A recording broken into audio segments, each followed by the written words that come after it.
Captain America Civil War is a story that we couldn't have done years and years ago because it really focuses on all of the heroes that you've met up to this point in the Marvel Universe. It's a Captain America film. It's the third film in the Captain America trilogy, but it also is a film that has a very important place amongst all of the other films we've made, in particular the other Avengers films. And by this point, people know Steve Rogers very, very well.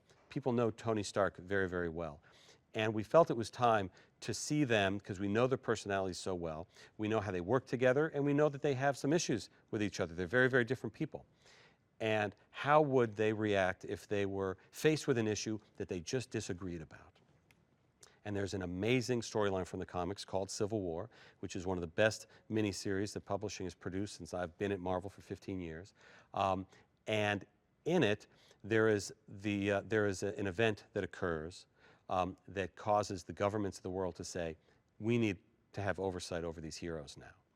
And in our story, that oversight is basically because of the collateral damage caused during all of the action sequences of the other films.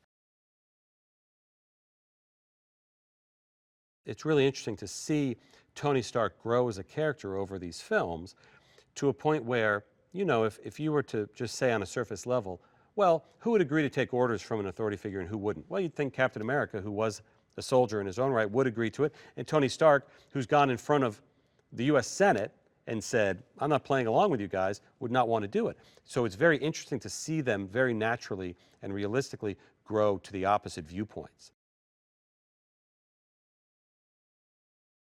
You know, so much of the Civil War story is told from Captain America's point of view. We've brought in Tony Stark to showcase that other side of that argument, and it's really the two of them and the people that team up with them. But at the same time, we thought it would be fun to introduce a third side, to introduce a character that audiences have wanted us to introduce for many, many years, and who comes in and is really not agreeing with either side in particular and can represent sort of fresh eyes to see Tony's side of the argument, to see Cap's side of the argument, and frankly, to not necessarily care about either side of those arguments because he has his own agenda, and that's T'Challa, the Black Panther. And we've been seeding the notion of the Black Panther. The nation of Wakanda, where he comes from, has been seeded going back to Iron Man 2.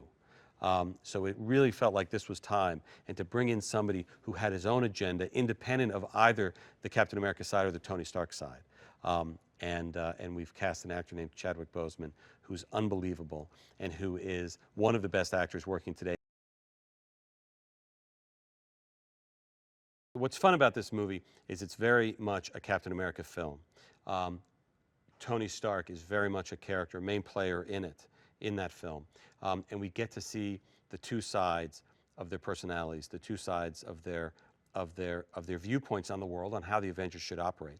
But at the same time, while it very much is a culmination of all of the other films before it, it's also a direct sequel to The Winter Soldier.